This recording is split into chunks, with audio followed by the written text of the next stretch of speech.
في كلامه المجيد. أعوذ بالله من الشيطان الرجيم.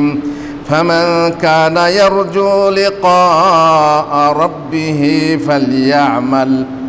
فليعمل عملا صالحا ولا يشرك بعبادة ربه أحدا।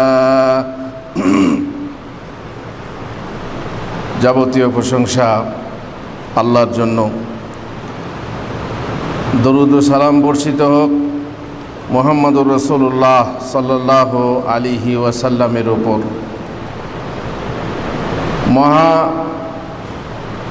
এই মৌসুমে আমরা যেদিন পাঠ করছি তাতে তাকবীর তাসবিহ পাঠ করছি, আর তাতে যে সওয়াবের যে পরিমাণ, সে পরিমাণ বহুগুণ, এমনকি আল্লাহর রাস্তায় জেহাদ থেকেও বেশি শ্রেষ্ঠ, এ কথা আমরা জেনেছি। এই দিনগুলোর মধ্যে জিলহজ মাসের 10 তারিখে ইয়াউমুন নাহার, যেটা হচ্ছে কোরবানির দিন। কোরবানি এটা হচ্ছে আল্লাহর জন্য কৃত এক ইবাদত। আর কিতাব ও সুন্নাহ এই কথা প্রমাণিত যে কোনো আমল নেক সালেহ বা ভালো হয় না, কিংবা গৃহীত ও নৈকট্য দানকারী আমল হয় না যতক্ষণ না তাতে দুটো শর্ত রয়েছে। একটা মৌলিক শর্ত হচ্ছে তৌহিদ। যে ব্যক্তির তৌহিদ নেই, যে ব্যক্তি শিরকে লিপ্ত, যার আমলে শিরকের গুনাহ আছে, তার আমল আল্লাহর কাছে গ্রহণযোগ্য নয়। তাছাড়াও দুটো অতিরিক্ত শর্ত, সেটা হচ্ছে ইখলাস। আমলটা করতে হবে একমাত্র আল্লাহর জন্য, তা যেন খাঁটি আল্লাহর উদ্দেশ্যেই হয়। আর দ্বিতীয়, যেন তা আল্লাহ তাআলা রাসূলের নির্দেশিত বিধিবিধান অনুযায়ী হয়, রাসূলুল্লাহ সাল্লাল্লাহু আলাইহি ওয়াসাল্লাম নির্দেশিত তরিকা অনুযায়ী হয়। যেহেতু আল্লাহ তাআলা বলছেন ফামান কানা ইয়ারজু লিকা রাব্বিহি ফালইআমাল, সে যেন আমল করে, যে আল্লাহর সঙ্গে সাক্ষাৎ কে বিশ্বাস করে সে যেন আমল করে। কি আমল? আমালান সালিহা। শুধু আমল না, আর বেশি বেশি আমল না, যেটা করবে সেটা যেন নেক আমল হয়।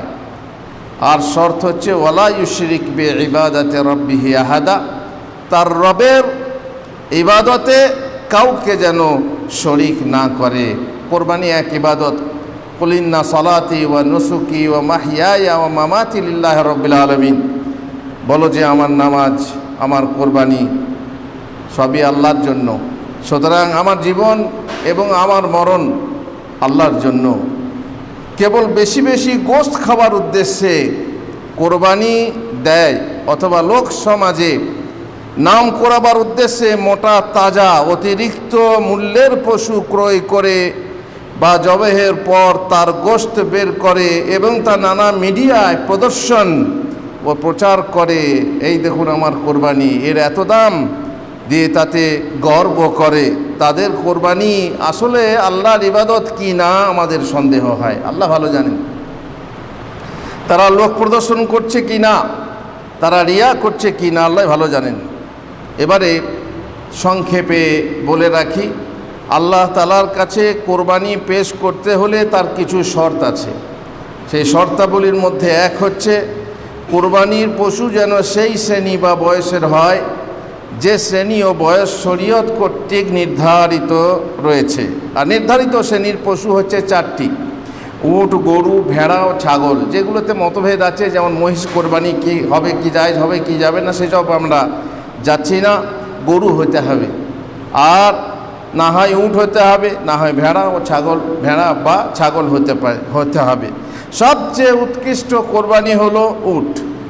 উট আমাদের দেশে সাধারণত দুষ্প্রাপ্য, যদি না হয় তাহলে গরু, আর তারপর মেষ ভেড়া, মানে ছাগলের থেকেও উত্তম হলো ভেড়া, তারপরে সবশেষে হলো ছাগল। আর নর মেষ মাদা মেষ অপেক্ষা উত্তম। তার মানে স্ত্রীলিঙ্গ অপেক্ষা পুংলিঙ্গ মেষ যদি হয়, ভেড়া হয়, সেটা হচ্ছে বেশি উত্তম। একটি উট অথবা গরুতে 7 ব্যক্তি কোরবানির জন্য শরিক হতে পারে, সেটা মক্কাতে হোক, হজ করতে গিয়ে হোক, কিংবা পিচকুড়িতে বসে হোক। ঘরে বসেও একটা উট কিংবা গরুতে ভাগাভাগি চলবে। অন্য এক বর্ণনা মতে উটের কোরবানিতে 10 ভাগে শরিক হওয়া যাবে। আর 7 ভাগ করাই জরুরি নয়, 10 ভাগ করাই জরুরি না। সেটা ঊর্ধ্বপক্ষে 10 জন বা 7 জন, আর নিম্নপক্ষে 2 জন। দুজনও যদি সমান ভাগে ভাগ করে নেয় তাও চলবে। 2 ভাগে করা যাবে, 3, 4, 5, 6 ভাগ, 7 ভাগ গরুতে হচ্ছে শেষ। সব ভাগ করে সমানভাবে ভাগ করে নেওয়া যাবে, এতে কোনো সমস্যা নেই। ওলামারা এই কথা বলেছেন তাদের ফিকহি কিতাবে। কিন্তু মেষ বা ছাগে, মেষ ও ছাগে ভাগাভাগি বৈধ নয়। তবে তার স্বভাবে একাধিক ব্যক্তিকে শরিক করা যাবে। আপনি একটা ছাগল দিচ্ছেন ফ্যামিলির পক্ষ থেকে, আপনার ফ্যামিলিতে যত লোক হোক না কেন, একটি পরিবারের তরফ থেকে মাত্র একটি মেষ বা ছাগল যথেষ্ট হবে। তাতে সেই পরিবারের লোক সংখ্যা যদি 100 হয়, তাও একই একান্নবর্তী পরিবার যদি হয় আর তার সংখ্যা যদি 100 হয়, একটা ছাগল বা ভেড়া কোরবানি যথেষ্ট হয়ে যাবে। কিন্তু উটের 1 ভাগ বা গরুর 1 ভাগ এক পরিবারের তরফ থেকে যথেষ্ট হবে কি না, এ নিয়ে ওলামাদের মতভেদ আছে। আর তবে আল্লামা ইবনে উসাইমিন রাহিমাহুল্লাহ বলেছেন যে একটা ছাগলের জায়গায় 7 বাকারা, তার মানে 1-এর 10, 1-এর 7, 1-এর 7 গরুর ভাগ যথেষ্ট। যেমন একটা ছাগল একটা পরিবারের জন্য যথেষ্ট, তেমনি গরুর 7 ভাগের 1 ভাগ একটা পরিবারের জন্য যথেষ্ট ইনশাআল্লাহ। বলা বাহুল্য, একটি তো পরিবারের তরফ থেকে 1 বা 2 ভাগ গরু কোরবানি দেওয়ার চাইতে, এটা কিন্তু মনে রাখতে হবে যে 1 ভাগ গরু বা 2 ভাগ গরুর দেওয়ার চাইতে গোটা একটা জান দেওয়া ভালো। একটা ছাগল কিংবা একটা ভেড়া দেওয়া ভালো 1 ভাগ গরু বা 2 ভাগ গরু দেওয়ার চাইতে। কিন্তু সমস্যা হচ্ছে মোটা মোটা পিস পাওয়া যাবে না। জানি না কার কোরবানি ইবাদত হবে আর কার কোরবানিকে আল্লাহ কবুল করবেন, সেটা আল্লাহ ভালো জানেন। কোরবানির সাথে একই ভাগ আকিকার উদ্দেশ্যে দেওয়া যথেষ্ট নয়। আপনি বললে আমার 2 ভাগ, আমার একটা ছেলের আকিকা হবে আর বাকিটা কোরবানি হবে, কিংবা 2 ভাগ একটা ছেলের আকিকা আর 1 ভাগ একটা মেয়ের আকিকা আর বাকিটা আমার কোরবানি হবে, এ চলবে না। কোরবানিরা আলাদা জিনিস, আকিকার পশু আলাদা হতে হবে, আর তাতে গোটা গোটা জান লাগবে। ছেলের পক্ষ থেকে 2টো লাগবে, মেয়ের পক্ষ থেকে 1টা লাগবে। যেমন যথেষ্ট নয় একটি পশু কোরবানি ও আকিকার নিয়তে জবাহ করা। একই পশুকে কোরবানি আর আকিকা দিয়ে আপনি জমা করে দেবেন, সেটাও আপনার জন্য যথেষ্ট হবে না। বয়স নির্ধারণ করা আছে শরীয়তের পক্ষ থেকে। একদিক থেকে উটের 5 বছর বয়স হতে হবে, গরুর 2 বছর হতে হবে, আর মেষ বা ছাগের 1 বছর হতে হবে। হয় আপনার বয়স যদি আপনি নিশ্চিত হন যে 1 বছরের হয়ে গেছে, তাহলে বা 2 বছরের হয়ে গেছে বা 5 বছরের হয়ে গেছে যেগুলো বলা হলো, তাহলে আপনি নিশ্চিত রূপে কোরবানি দেন। দাঁতুক বা না দাঁতুক, দাঁত দেখা জরুরি নয়। দাঁত দেখাটা তখন হবে যখন আপনি বাইরে থেকে কিনছেন, জানেন না এটার বয়স কত, 1 বছর হলো কি না, 2 বছর হলো, গরু 2 বছর হলো কি না, সন্দেহ হয়, তখন দাঁতটা খুলে দেখেন, দাঁত গজালে বুঝতে পারবেন যে হ্যাঁ তার বয়স কত হয়েছে। সুতরাং দাঁতালো ছাড়া জবেহ করো না, তবে তা দুর্লভ হলে 6 মাসের মেষ জবেহ করো। দাঁতালো ছাড়া জবেহ করো না মানে, আর দাঁতালো কখন হয়, সেটা হচ্ছে 1 বছর বয়স হলে ছাগলের দাঁত বের হয়, আর যখন 1 বছর বয়স হয়ে যাবে তখন আর দাঁত দেখার দরকার নেই। আচ্ছা, 2 নম্বর শর্ত হচ্ছে পশু যেন ত্রুটিসমূহ থেকে মুক্ত হয়। ত্রুটিগুলো কি কি? 1 চোখে স্পষ্ট অন্ধত্ব, 2 চোখে কানা তো দেওয়াই যাবে না। 1 চোখে যদি কানা হয় সে পশুর কোরবানি দেওয়া যাবে না। স্পষ্ট ব্যাধি, রোগা, একদম রোগা, আপনি দেখছেন যে রোগা ঝিমুচ্ছে বা পড়ে যাচ্ছে, তাহলে সে পশু কোরবানি হবে না। আর স্পষ্ট খোঁড়া, দেখছেন আপনি যে খোঁড়াচ্ছে, এমন করে বোঝা যাচ্ছে যে খোঁড়াচ্ছে, সামান্য হলে আলাদা কথা, অস্পষ্ট হলে আলাদা কথা।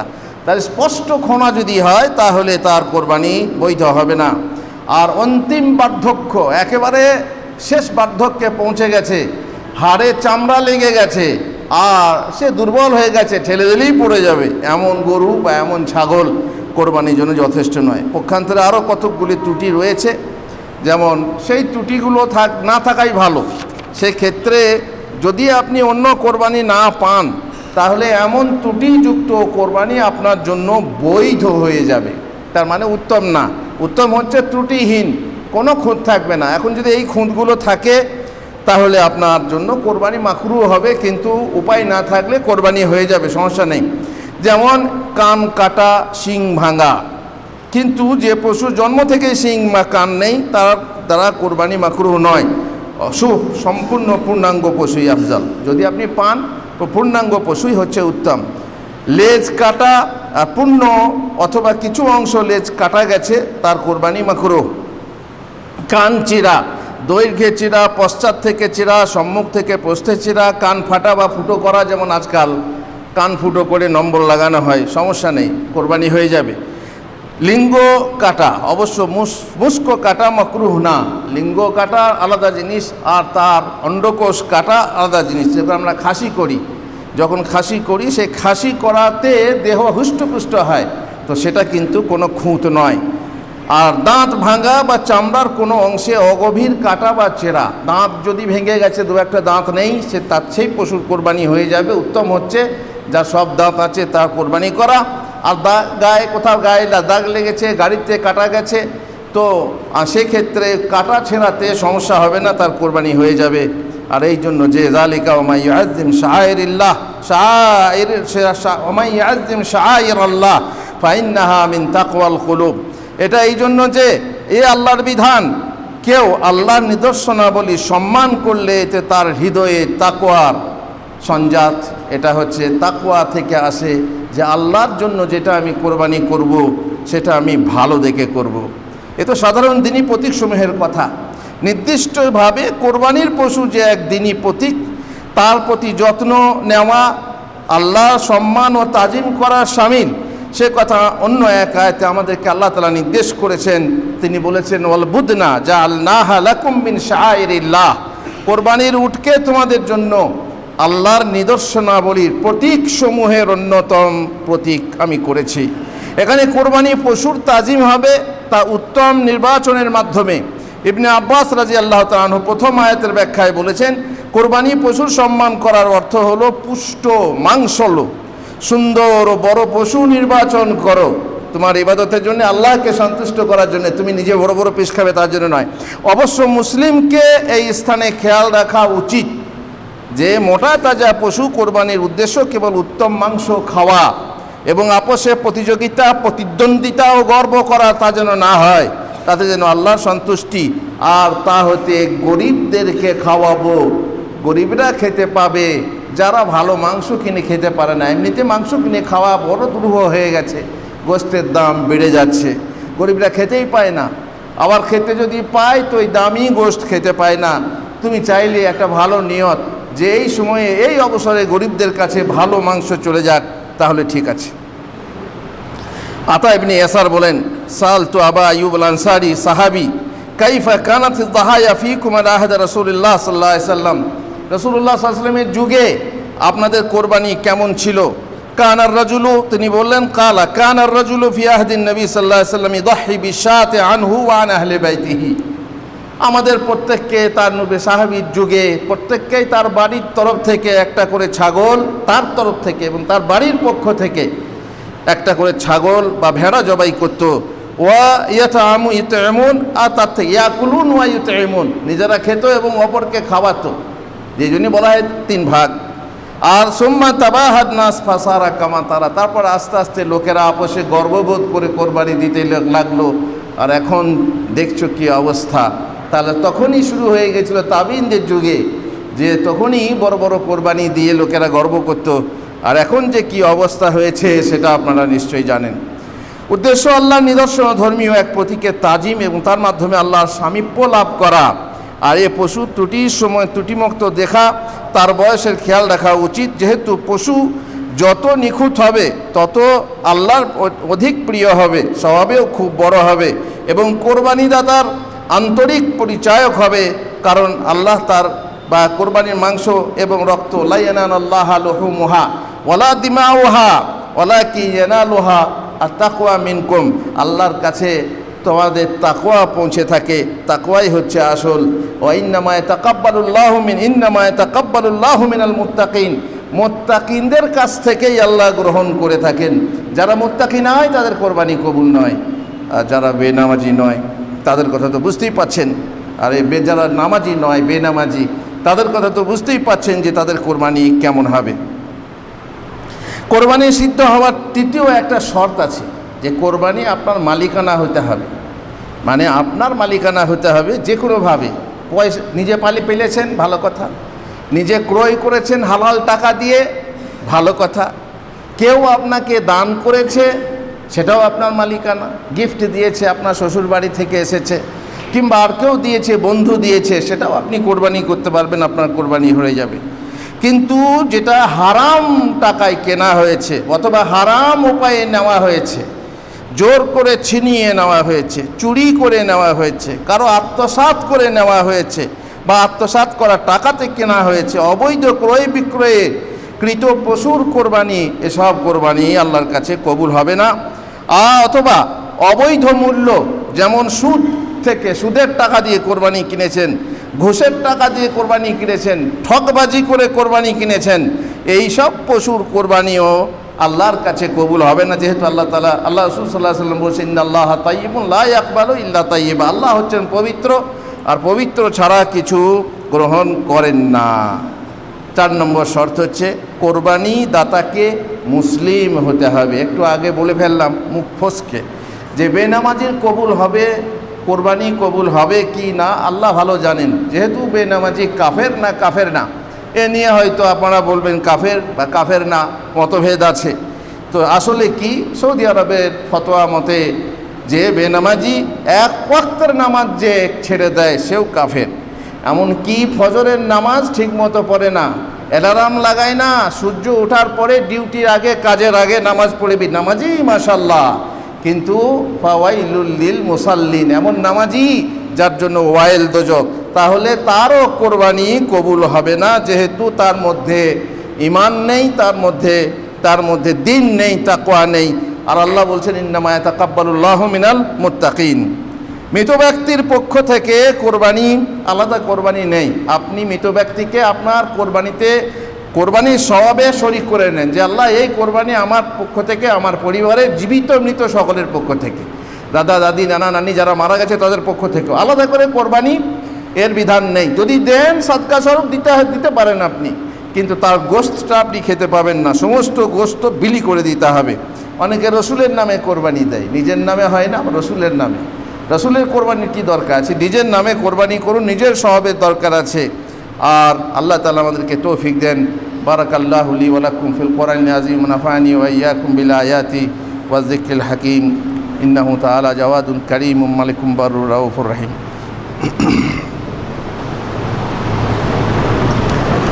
আলহামদুলিল্লাহি রাব্বিল আলামিন ওয়াস সালাতু ওয়াস সালামু আলা রাসূলিহিল কারীম ওয়া আলা আলিহি ওয়া সাহবিহি আজমাইন। এখন কোরবানি জবেহ কিভাবে করবেন সেটা বলে রাখি, যদিও এটা হয়তো ঈদের খুতবায় বলা উচিত, কিন্তু আমি যেহেতু ঈদের খুতবা অন্য জায়গায় দেবো, সেই হিসাবে আমি বলে রাখছি। সারা জাহান থেকে, সারা বিশ্ব থেকে, ইন্টারনেটে অনেকে শুনতে পাবে, দেখতে পাবে। কোরবানি হচ্ছে এক ইবাদত, যা তার নির্ধারিত সময় ছাড়া অন্য সময়ে সিদ্ধ হয় না। দেখুন, এটার সাথে এই আকিকার পার্থক্য আছে। কোরবানি ওই সময়ে দিতে হবে যে সময়ে দিতে হয়, তার সময় পার হয়ে গেলে আর হবে না। কিন্তু আকিকার ব্যাপারটা ছাড়া আছে, সে মর্মে হাদিস আছে, দলিল আছে, যে আকিকা যদি 7 দিনে দেওয়া সম্ভব না হয়, বাকি যে কোনো দিনে দেওয়া যায়, সেটা আলাদা ব্যাপার। এই কোরবানির সময় 10ই জুলহজ, ঈদের নামাজের পর, নামাজের পূর্বে যদি কেউ কোরবানি করে তার কোরবানি হবে না। নামাজের আগে যদি কেউ করে, আর নামাজের পর ওর পরিবর্তে কোরবানি করা জরুরি হয়ে যাবে। যে ব্যক্তি ভালো রূপে জবাই করতে পারে, এবার তারপর কোরবানির পরে আরও 3 দিন কোরবানি করা যায়, তার মোট 4 দিন কোরবানি করা যায়। আপনার যদি একাধিক কোরবানি থাকে তো প্রথম দিনে একটা করুন, দ্বিতীয় দিনে একটা করুন, তারপরে চতুর্থ দিনে একটা করুন, সমস্যা নেই, ভালো হবে। টাটকা গোশত খাওয়ানো হবে। তাহলে 4 দিন মোট, ঈদের দিন, তারপরে দিন 11 তারিখ, 12 তারিখ, 13 তারিখ পর্যন্ত 4 দিন কোরবানি করা যায়। আর জবেহ করার জন্য শর্ত হচ্ছে বিশেষভাবে লক্ষণীয় কথা হচ্ছে পশুর প্রতি দয়া ও অনুগ্রহ প্রদর্শন করা, আর তা নিম্ন পদ্ধতিতে সম্ভব। যে রূপ ব্যবস্থা নিয়ে জবেহ করা, সেই রূপ ব্যবস্থা নিয়ে জবেহ করা যাতে পশুর অধিক কষ্ট না হয়, সেরকম যত সহজে প্রাণ যায় সেটা চেষ্টা করতে হবে। জবেহ যেন খুব তীক্ষ্ণ ধারালো অস্ত্র দ্বারা শীঘ্র জবেহ হয় এবং গলাকে যেন বেশি পেঁচাতে না হয়। বদ্ধ পশুর সম্মুখেই ছুরি শান দেবেন, এটা উচিত না।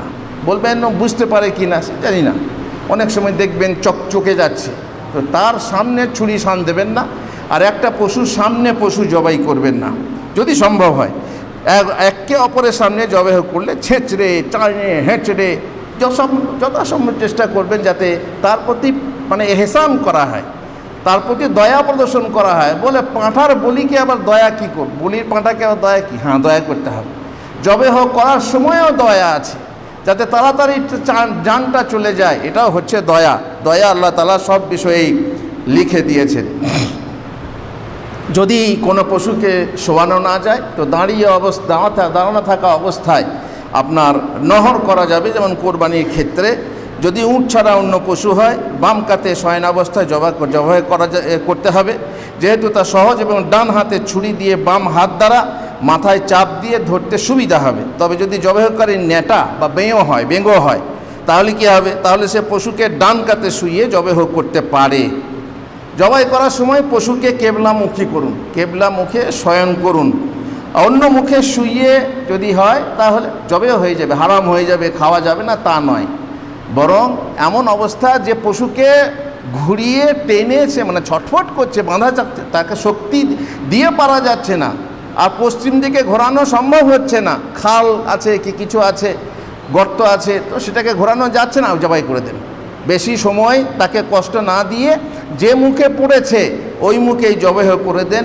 কেবলা মুখ হওয়া জরুরি নয়। যেমন আমাদের দেশে অনেকে পুকুরে গা ধুলে পশ্চিম মুখে গোসল করে, মনে করে পশ্চিম মুখে যেমন নামাজ পড়ি তেমনি গাও ধুতে হবে পশ্চিম মুখে।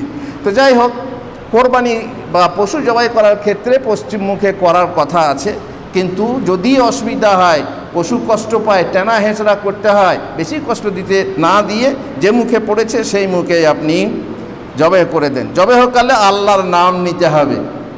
আল্লাহর নাম না নিলে আপনার জবাই হালাল হবে না। তবে যদি কেউ ভুলে যায়, হুজুর, এমন ভোলাক্কারকে জবাই করতে দেবেন না। মুরব্বী, তার মনে থাকছে না, তাকে দেবেন না। যে মনে রাখতে পারবে তাকে জবাই। হ্যাঁ, যদি ভুলে বাই চান্স বলে হাই যা বিসমিল্লাহ বলতে ভুলে গেছি, তাহলে সে পশুর মাংস হারাম হবে না হালাল হবে? হালাল হয়ে যাবে ইনশাআল্লাহ, যেহেতু ভাই ভোলাক্কার ভুলে গেছেন। আল্লাহ তাআলা মাফ করবেন। রব্বানা লা তুআখিযনা ইন নাসিনা আও আখতানা। কিন্তু খেয়াল রাখতে হবে যে আল্লাহর নাম উল্লেখ করতে হবে। এবার যদি কোরবানি নিজের তরফ থেকে হয় তাহলে কি বলবেন? বিসমিল্লাহি ওয়াল্লাহু আকবার, বিসমিল্লাহি ওয়াল্লাহু আকবার, আল্লাহুম্মা ইন্না হাযা মিনকা ওয়া লাক, আল্লাহুম্মা তাকাব্বাল মিন্নি। বলুন হুজুর এসব তো জানা নাই, মুখস্থ না থাকলে কিছু দরকার নেই। আপনার নিয়ত আছে, কোরবানি করছেন, আর যদি বাংলাতেও বলেন তাও চলবে যে এটা তোমার পক্ষ থেকে, তোমার নেয়ামত, আমি তোমার জন্য কোরবানি দিচ্ছি, আর আমার তরফ থেকে এবং আমার পরিবারের জীবিত মৃত সকলের পক্ষ থেকে। নাম নেওয়ার দরকার নেই, কারণ নিজে আপনি যখন দিচ্ছেন। বিসমিল্লাহি আল্লাহু আকবার। আর যদি পরিবারের তরফ থেকে হয় তো আল্লাহুম্মা তাকাব্বাল মিন্নি ওয়া মিন আহলি বাইতি, যেমন বললাম। আর তাকাব্বাল মিন এখানে যার তরফ থেকে কোরবানি তার নাম, যে অপরের নামে যদি হয়, কোরবানি কেউ বললে হুজুর আমারটা জবাই করে দেন, কিংবা আপনাকে বলা হলো যে আমার কোরবানিটা জবাই করে দেন, তখন আপনি কি বলবেন? আল্লাহুম্মা তাকাব্বাল মিন্নি? না, সেটা তো আপনার হয়ে গেল। তখন অন্য কথা বলতে হবে, আল্লাহুম্মা তাকাব্বাল মিন আব্দুর রহমান, আল্লাহুম্মা তাকাব্বাল মিন আব্দুর রহিম। যে আপনাকে জবাই করতে বলছে তার নাম নিতে হবে। আর আরবি বলার ক্ষমতা না থাকলে আল্লাহ তুমি আব্দুর রহিমের পক্ষ থেকে কবুল করো, বিসমিল্লাহি আল্লাহু আকবার। যদি অনেক নাম হয় দিয়ে এবারে গরুটাকে শুয়ে পড়তে লাগলেন, আব্দুর রহমান, আব্দুল করিম, আব্দুল গফুর, এই পড়তে পড়তে পড়তে গরু ছটফট করছে, না, খবরদার না, আগে নাম পড়ে নেন। যদি নাম স্মরণ করা দরকার হয় তো নামটা আগে পড়ে নেন, তারপরে গরুকে শোয়ান, দিয়ে বলবেন যে আল্লাহ এই কোরবানি এই লোকে, যে লোকে আল্লাহ তুমি বেশি জানো, নাম না করলেও আল্লাহ জানবেন। সুতরাং নামগুলো উল্লেখ করা জরুরি না, পশুকে আরাম দেওয়া জরুরি। অতএব শুয়ে আপনি জবাই করে দেন। আল্লাহ জানছেন কার কার নিয়তে এই কোরবানি, আর কার কার কবুল হবে কার কার হবে না। বিসমিল্লাহি আল্লাহু আকবার বলে জবাই করে দেন। ব্যাস, বিসমিল্লাহর সাথে বিসমিল্লাহির রহমানির রহিম বলবেন না। যেখানে বিসমিল্লাহ, শুধু বিসমিল্লাহ বলবেন, রহমানির রহিম যোগ করা এটা আপনার পক্ষে বাড়াবাড়ি হবে। আর ইন্নী ওয়াজ্জাহতু ওয়াজহিয়া লিল্লাহি, লম্বা দোয়া আছে, আমরা আগে দোয়ার বইগুলোতে জেনেছি, সেসব দোয়ার হাদিস সহি না।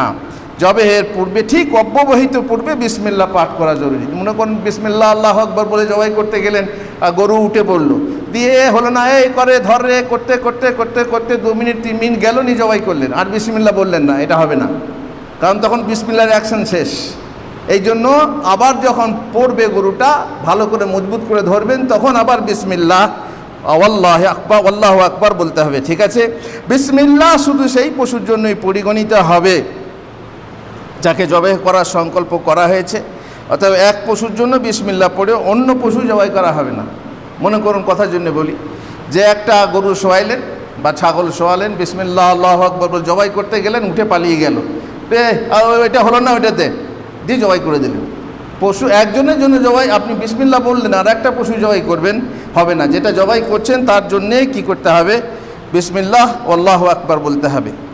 আচ্ছা, জবাইকৃত খুন জবাই করার পরে খুন কিন্তু ফিক ধরে বেরোতে হবে। টিপে ধরে পাইকাররা বা কসাইরা টিপে রক্ত ধরে রেখে গোশতকে লাল করে ধোঁকাবাজি করে।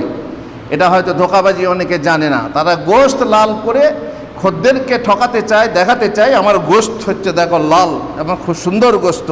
এই ঠকবাজি চলবে না, এটা হচ্ছে হারাম। আর এটা ধরে রাখলে এটা জায়েজ হবে না, রক্ত ধরে রাখা জায়েজ না।